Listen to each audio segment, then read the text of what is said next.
In the United States, we have been suffering under the vulgarities of the political party system. And I'm going to refer to that in my presentation as Democracy 1.0. And folks, it's time for an upgrade. Let me take you back to the beginning of the millennium, and I had the wonderful privilege of working and living in southern Germany for a few years. And I was out early on with a colleague, and we had gone to dinner. And after that dinner was over, he started asking me about Germany. He said, what do you think of Germany? And I said a few words about how the German people had been so nice, and it was I loved the countryside and how well they took care of everything. I really was enjoying my time in Germany. And then he asked me, well, what do you think of your country? And I spent a few minutes talking about how, some of the things that my country has done, I think we could be proudful of, and I was proud of. But there were so many things that we could do better, and issues like racism and poverty and so on. It was frustrating, and to see these things continue, and I just felt like we should be doing so much better. Well, at that point, he kind of leaned in a little bit closer to me, and he started to whisper. He said, my country, my people, we watch you very, very closely. And you could see tears welling in his eyes. He said, you know what we did to the Jews. You know what we did to the Poles. You know what we did to our own German people that spoke against the war. He said, you know this, the United Nations, do you know this? And I said, of course. And he said, this place, the United Nations, it can only be in your country. It cannot be here in Germany. It cannot be in France. It cannot be in the United Kingdom. It cannot be in Chile or in New Zealand or even Canada. It must be in your country because the world knows that your people will fight for and even die for freedom, equality, and fairness. So I happen to be a military veteran of my country, of the United States. And as I've been talking to people about improving democracy here, I've received a tremendous amount of pushback. People telling me how overwhelmed they are by the misinformation and the lack of ability for compromise, and it's just they just have turned their back on the entire thing. And for those of you that have done that, I would just ask you to go to one of our national cemeteries and look out over those fields of all those headstones. The markers of people of all kinds, tall and short, thick and thin, all manner of hair and eyes and skin. People who have had all kinds of variations in their experiences in regard to freedom, equality, and fairness. And yet it didn't matter, because the ideals to make those things the best that they can be were worth living for, fighting for, and even dying for. Now, I speak a lot about the United States. It's what I know best. It's where I've lived almost my entire life. But if those ideals of freedom, equality, and fairness sound like they would improve your life wherever you are around the globe, then I welcome you to draw near and pay heed.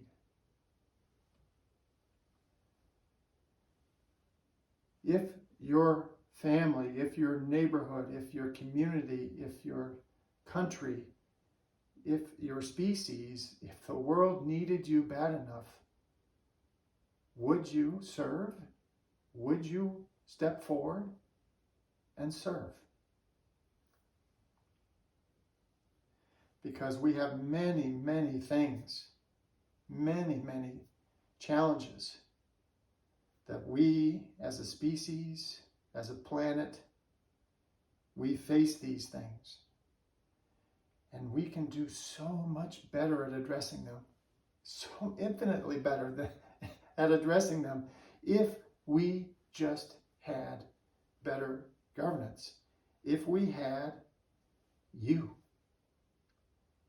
If we had you.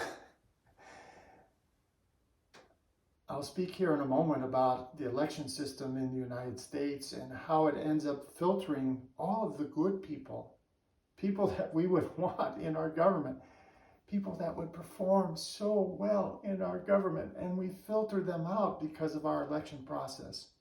And we leave the worst, the absolutely worst people, the lying, narcissistic sociopaths in our society. These are the people that are left by our election system. Not you, not me, not the millions of other great, honest, caring, devoted people that would serve us so well. Instead, lying, narcissistic sociopaths. We need you. All of us, we need each other. We need you. So I spoke about democracy 1.0, okay, the era of the political parties. And so this has gone on in our country for over 2 centuries, and it's getting worse. The lack of any kind of compromise and now because of social media and the prevalence of all kinds of communication methods, and none of them are required to tell you the truth. It's becoming overwhelming, and then on top of this, the political parties and their agents are using the tools of propaganda. Let's be honest. They're using the tools of propaganda to divide us. And the rift in our social fabric in the United States of America is worse than it has ever been. Perhaps as bad, perhaps it's even getting worse than back during our Civil War.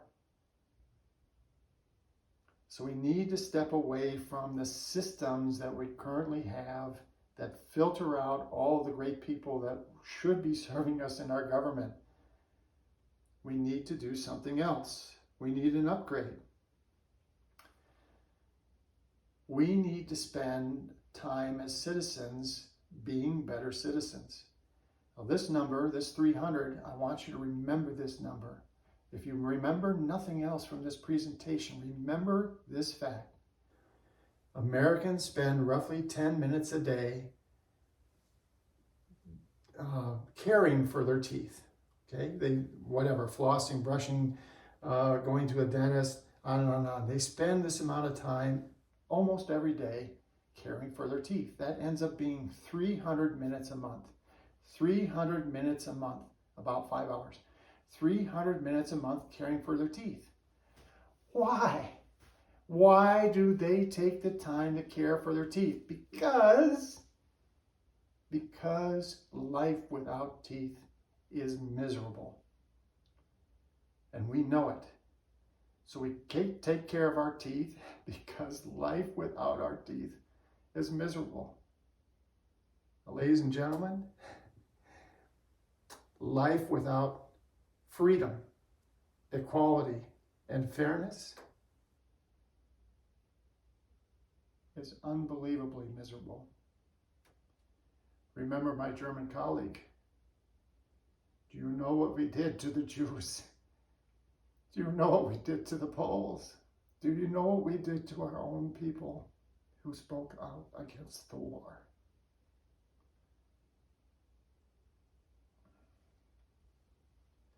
So it's time for Democracy 2.0.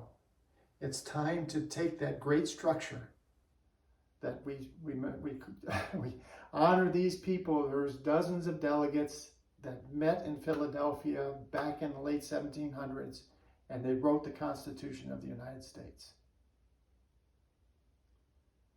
And they made this structure checks and balances between different branches of government, and it's been so tolerant of you and I. Know anyone that has any knowledge at all of American politics knows we have had the worst people, some of the very worst people in some of the most crucial positions in our government.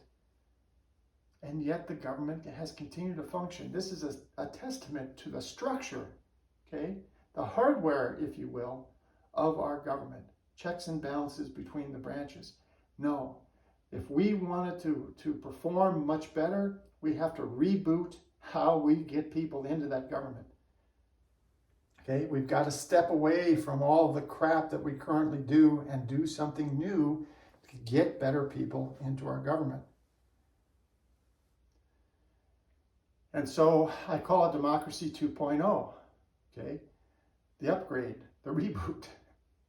Okay, the structure is the same, okay? Checks and balances between the branches of government, but with better citizens and citizen statesmen. Okay, better citizens. People, all of us, need to recognize that we have a duty to each other. A fiduciary duty means that we owe each other to take care of each other. Okay? We have a fiduciary duty to each other, and I'm suggesting that if all of us were to spend that 300 minutes a month taking care of and promoting freedom, equality, and fairness, our government and the ability of our government to serve us and to do things in our society would explode. It would be so wonderful, we would barely recognize the outcome. And all of us, so then we should be better citizens and spend that time being better citizens. Well, you say, well, how? Tell me how. Well, I'll tell you exactly how. You and only you know how you're affected by the information that you receive. Okay? What causes you to be frustrated, to be angry, to be emotional? Those things, whatever those issues are, those are the things that you need to take that 300 minutes a month and really know them well. Okay? You need to know them well. Pro and con, good and bad, for and against. You need to know the whole picture because those things are driving your behavior. They're driving who you're voting for in the ballot box. They're driving how you're treating your neighbors and your friends and people around the world.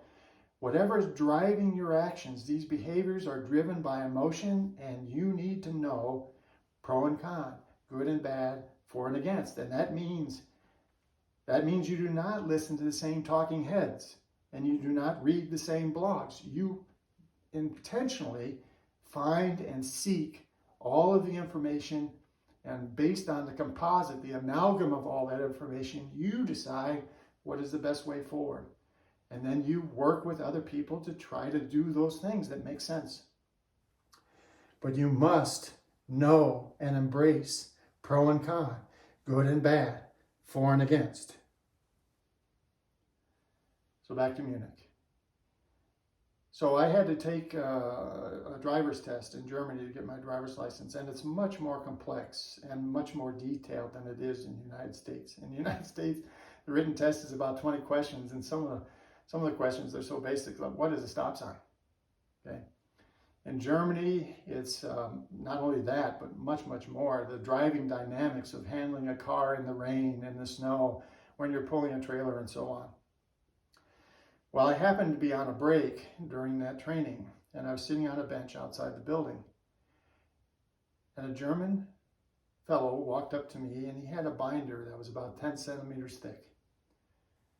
And he walked up to me and he said, "You're an American, or?" And I said, "Yes." And he sat down immediately next to me and he threw open his binder and he started going through the pages. And he had article after article after article after article about George Bush, who was a candidate for president back in the year 2000. And he said, this person is a warmonger. You cannot possibly have him in your government. I beg you not to vote for this person, and I beg you to tell your family and your friends and anyone that you have any influence over at all not to vote for this person. This is going to be a terrible thing. Now, this is a German citizen speaking about an American election.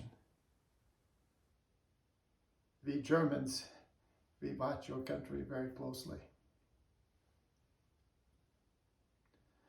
The statesman part is the other part. Okay, so all of us, all of us, anyone that's interested in freedom, equality, and fairness, you owe it. It is your duty to provide that amount of time every month to figuring out what drives your behavior and making sure that where you're being driven is where you want to go. Pro and con, good and bad, for and against. Then a small number of us have to actually serve in government. So there's all kinds of band-aids to our problems with getting better people in government, like term limits and getting rid of the political parties and mandatory standardized campaign funding and on and on and on. There's a list that goes on forever. And I was talking with some colleagues about this list, and one of my friends said, service in our government should be like jury duty. And the instant that he said those words, I had this moment, this realization that he was absolutely right. Jury duty. Well, how does that roughly work? Well, in our country, part of that freedom, equality, and fairness doctrine that we believe in so much is a judicial system where you can actually require the court system to have a jury of your peers. And that they're chosen at random. There's a bunch of people that are collected, a much larger number at first than the actual jury that's seated, it's called, 12 people in the jury. But that extra number of people are required to report, and then they're screened, and then ultimately they are seated in the jury, and then they are instructed on how to perform, what the rules are for their job, and then they do their job, and then they go home. They serve their community, and then they go home. Well, just think about an analogous kind of thing on, filling our positions within our government. Okay? We select a large pool of candidates, much larger than we actually require in the end. We screen them. They are required to they're mandated to provide certain information, and we screen based on that information. And then maybe there's a secondary screening where we even do more work with them. Maybe there's even like mandatory psychological testing or some kind of mandatory town hall meetings or whatever the case it is. There's a secondary screening process, and then there's final candidates, and then we vote. And when those candidates are elected, they're told what they're, here's the standard. This is what this job entails. This is what you're supposed to do. Okay? And then you're going to do it to the best of your abilities. And in a few years, you're going to go home. So I get pushback. When I speak about this, I get a lot of pushback about, well, you'll never, I don't know how many times, thousands of times actually. I have heard thousands of times, you'll never get people to serve.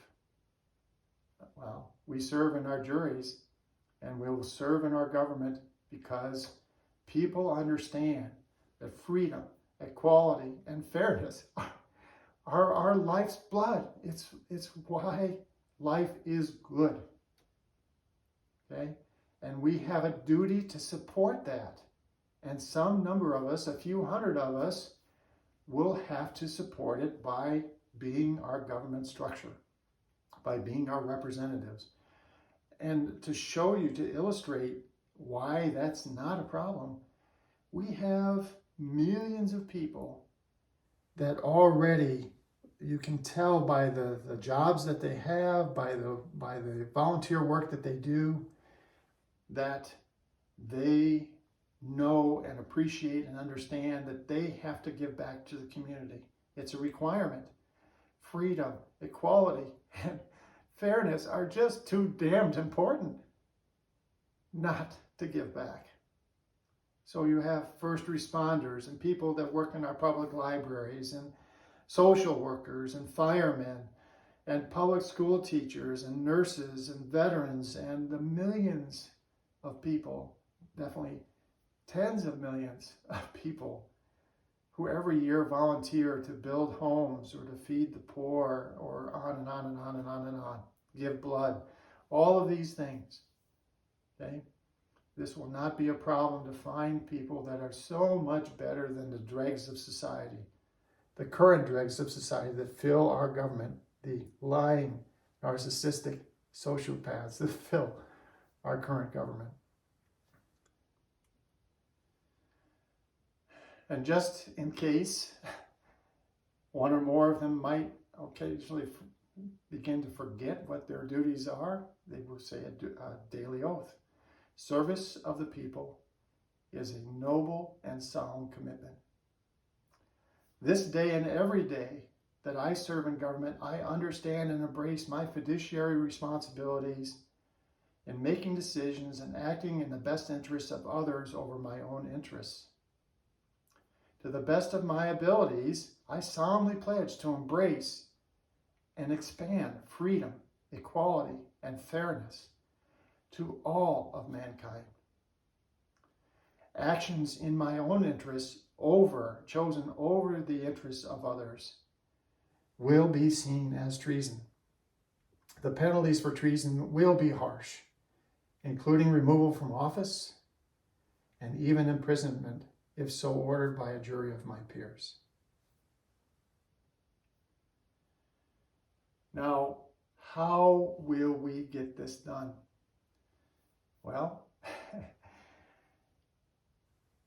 this slide says Congress. Well, I'm not speaking of the current Congress, the elected officials in the United States of America. Okay? Again, these are the dregs of our society, the lying, narcissistic sociopaths, okay, that currently populate our government. They will have no interest. And believe me, when this movement is moving along, you will hear them harangue and criticize and talk about how this is a ridiculous thing and it cannot be tolerated, and they'll say it's treasonous, and they'll call it all kinds of names. But in the end, just like back in the late 1700s, we're going to have people, we the people, perfect the union. We the people do that.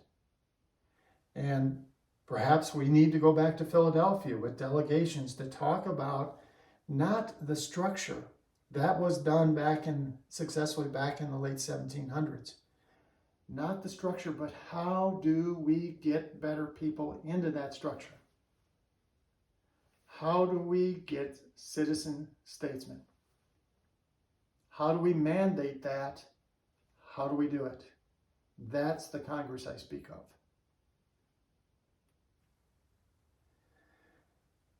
So just to reiterate, this is not a question of how well our government will perform once it's populated with people that actually care about us. People like us that care about us. Imagine, okay, how good government will be when it's filled with people that care about other people. Okay? It is not a question of whether this will work. It is not a question of how good this will be. It is not a question of whether there are millions of people in this country and billions of people around the world that are willing to serve in this capacity. These are not the questions. As sure as there's a nose on your face, as sure as there's air on this planet to breathe, these are not the questions. The question is only, will you serve yourselves? William?